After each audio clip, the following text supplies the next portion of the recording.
নমস্কাৰ, আপোনালোক সকলোকে মোৰ চেনেলটোলৈ পুনৰবাৰ স্বাগতম জনালোঁ। মই আজি এটা নতুন ৰেচিপি বনাবলৈ লৈছোঁ। ৰেচিপিটো হৈছে লোকেল চিকেন। আহকচোন চাওঁ মই কেনেদৰে বনালোঁ। মই তাৰ বাবে ৰেডি কৰি ল'লোঁ নহৰু, আদা আৰু কণ জলকীয়া, 3টা পিঁয়াজ আৰু 2টা মিডিয়াম চাইজৰ আলু।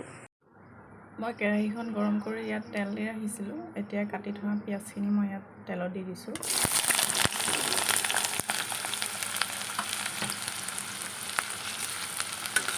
অলপমান পকিবলৈ দিম, অলপমান দেৰি।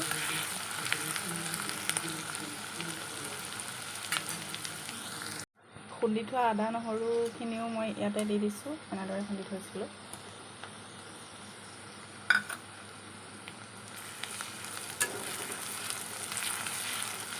অলপমান দেৰি মই পিঁয়াজ নহৰুখিনি পকিবলৈ দিছোঁ।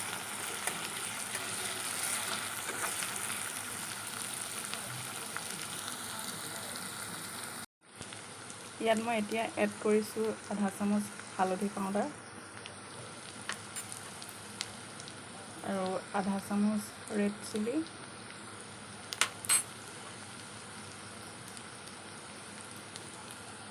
আৰু আধা চামুচ মিট মছলা আৰু আধা চামুচ এয়া ধনিয়াৰ গুড়ি আৰু সৰু চামুচেৰে আধা চামুচ জিৰা পাউডাৰ। সকলোখিনি মই ইয়াত এনেদৰে মিলাই লৈছোঁ।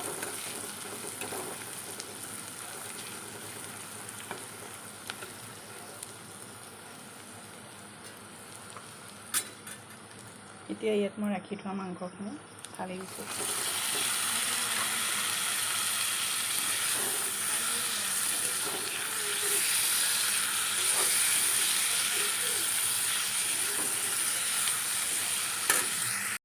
আৰু দিছোঁ ইয়াত মই সোৱাদ অনুসৰি নিমখ দিছোঁ।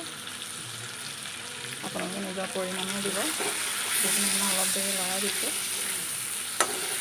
মাংসখিনি অলপ দেৰি মই ফ্ৰাই কৰি ল'ম।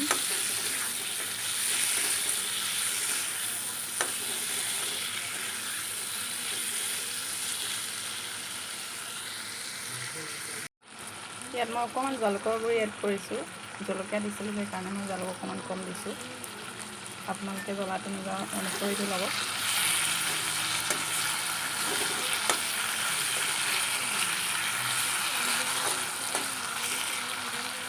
দুই মিনিটমান মই ইয়াক সিজিবৰ কাৰণে অকণমান ৰাখি দিছোঁ ভাজি কিনে। 2 মিনিটৰ পিছত মই ভাজিখন লৰাই দিলোঁ আৰু ইয়াত আলু এড কৰি দিলোঁ। এড কৰাৰ পিছত অকণমান দেৰি এনেকৈ লৰাই মই আলুখিনি অলপমান দেৰি এনেকৈ ফ্ৰাই কৰি ল'লোঁ। অলপমান ফ্ৰাই কৰাৰ পিছত মই ইয়াত পানী এড কৰিম। অলপমান দেৰি এনেকৈ ফ্ৰাই কৰি ল'ম আলুখিনি। মই ভাজিখন অকণমান দেৰিৰ কাৰণে ঢাকি দিলোঁ।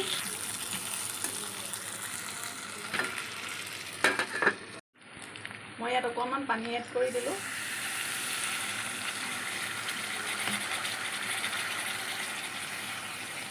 পানী এড কৰি দি ইয়াক মই 3 মিনিটমানৰ কাৰণে মই ইয়াক সিজিবৰ কাৰণে ঢাকি ৰাখিছোঁ।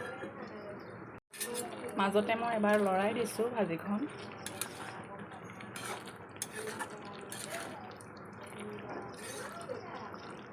লোকেল মাংস, সেইকাৰণে সিজোতে অলপ দেৰি লাগিব। আকৌ মই অলপ সময়ৰ কাৰণে ঢাকি ৰাখিছোঁ। মাংসখিনি প্ৰায় সিজিছে আৰু এনেদৰে আলু ইয়াত চব সিজিছে, ভাজি গৈছে। মই ইয়াত 2 খিলা তেজপাত এড কৰিছোঁ। আপোনালোকে প্ৰথমতেও দিব পাৰে, মই এতিয়া দি দিছোঁ।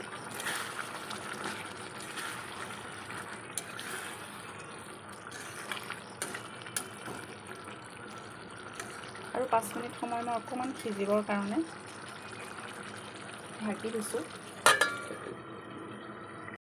মোৰ ভাজিখন হৈ গ'ল, চাওক কালাৰ ধুনীয়া আহিছে। আৰু মই এতিয়া ইয়াত অকণমান মান ধনিয়া এনেকৈ মই ছিঙি ৰাখিছিলোঁ, ইয়াত মই দি দিছোঁ।